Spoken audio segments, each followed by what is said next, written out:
Bom, agora a gente pode dar uma olhada com calma no conjunto dos números inteiros.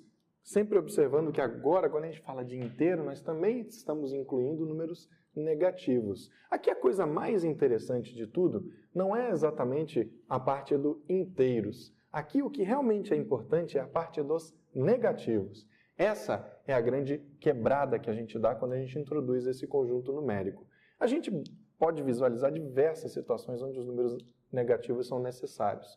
Por exemplo, eu posso dizer que a temperatura está a menos 10 graus Celsius. Isso significa que a temperatura é mais fria do que a temperatura de congelamento da água, certo? E eu preciso representá-la, se for representada nessa escala dos graus Celsius, eu preciso de um número negativo para escrever a representação de uma temperatura inferior à temperatura de congelamento da água, ok? Nós também podemos pensar em dinheiro. O dinheiro, quando ele é retirado, ele gera um número negativo na minha movimentação bancária. Então, quando eu tiro 10 reais, aparece lá, é como se estivesse sendo acrescentado menos 10 reais. Então, eu posso fazer esse tipo de consideração.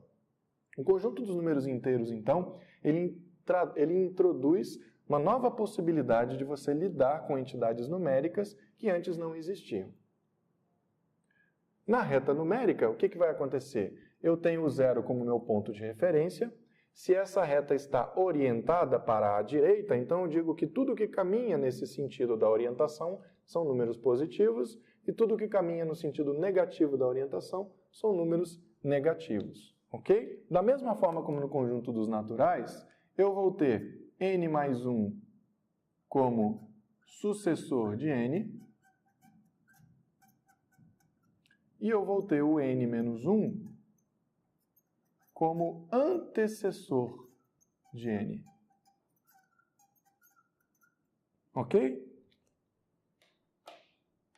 Mas agora eu não preciso mais dessa especificação n diferente de zero.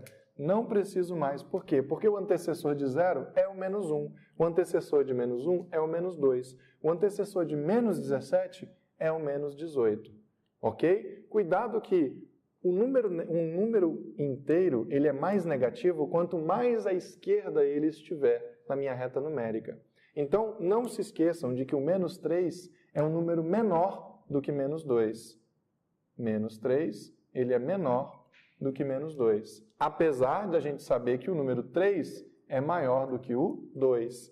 Como o zero está funcionando como uma espécie de espelho, e eu defino que número menor é aquele número que está mais à esquerda na minha reta numerada, então o menos 3 é menor do que menos 2. A temperatura menos 10 graus Celsius é mais baixa do que a temperatura menos 5 graus Celsius. Cuidado com isso, ok? Bom, aqui também surge uma outra coisa bacana que é a seguinte. Nós podemos dividir o conjunto dos números inteiros em dois subconjuntos. Eu posso falar que todo número inteiro é par ou todo número inteiro é ímpar. Ok? Eu posso representar o conjunto dos pares por P e o conjunto dos ímpares, por exemplo, por I.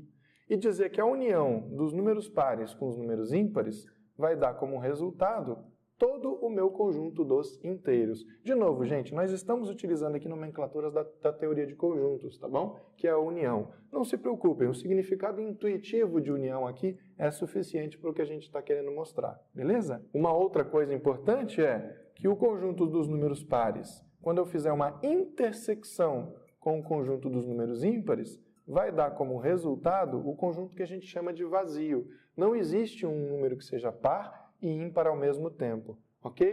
Perceba também que quando eu digo que os pares unidos com os ímpares formam todo o conjunto dos inteiros, eu estou dizendo que o zero faz parte ou dos pares ou dos ímpares. Muita gente se confunde com isso e acha que o zero não é nem par nem ímpar, que ele é uma coisa neutra e separada. Na verdade, ele é um número par, porque a definição de número par é aquele número que pode ser dividido em duas partes iguais e o zero pode ser dividido em duas partes iguais. Se eu tenho R$0, eu posso dividir esses R$0, né, para o meu pai e para a minha mãe. Cada um deles vai ficar com R$0. Então, é possível dividir o zero em duas partes iguais, portanto, ele é par. Ele se adequa à definição de número par. Bom, e sobre as propriedades de fechamento do conjunto em relação às operações, olha agora o que a gente tem. Eu tenho um Z1 e Z2, se esses caras pertencem a Z, então Z1 mais Z2 também vai pertencer ao conjunto Z. E agora, olha que legal, o conjunto dos inteiros, além dele ser fechado em relação à adição, ele também é fechado em relação à subtração, coisa que antes não acontecia nos naturais, ok? Nós temos ainda que o Z1 vezes Z2 também pertence aos inteiros. Então, dois números inteiros multiplicados uns pelos outros sempre vão dar inteiro, ok? E como observação, não podemos esquecer que Z1 dividido por Z2 não é necessariamente inteiro. Bom, e só para a gente concluir essa primeira parte, existe uma relação entre os inteiros e os naturais que é a seguinte. Reparem que se eu tampar na minha reta numerada a parte esquerda dela, eu fico exatamente com os números naturais. Então eu posso dizer tranquilamente que todo número natural é inteiro, mas nem todo número inteiro é natural. Eu posso representar isso por meio de diagramas da seguinte forma. Eu faço um diagrama que representa o conjunto dos números naturais e eu faço um outro diagrama um pouco maior representando o conjunto dos inteiros.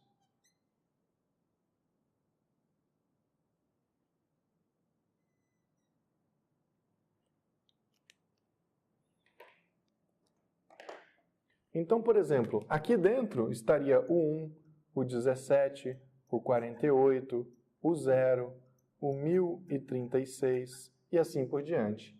Todos eles estariam dentro da bola azul. Mas, por exemplo, o número menos 8, o número menos 1, o número menos 17, todos eles estariam fora da minha bola azul, ainda que estejam dentro da minha bola amarela. Todo número natural é inteiro, mas nem todo número inteiro é natural.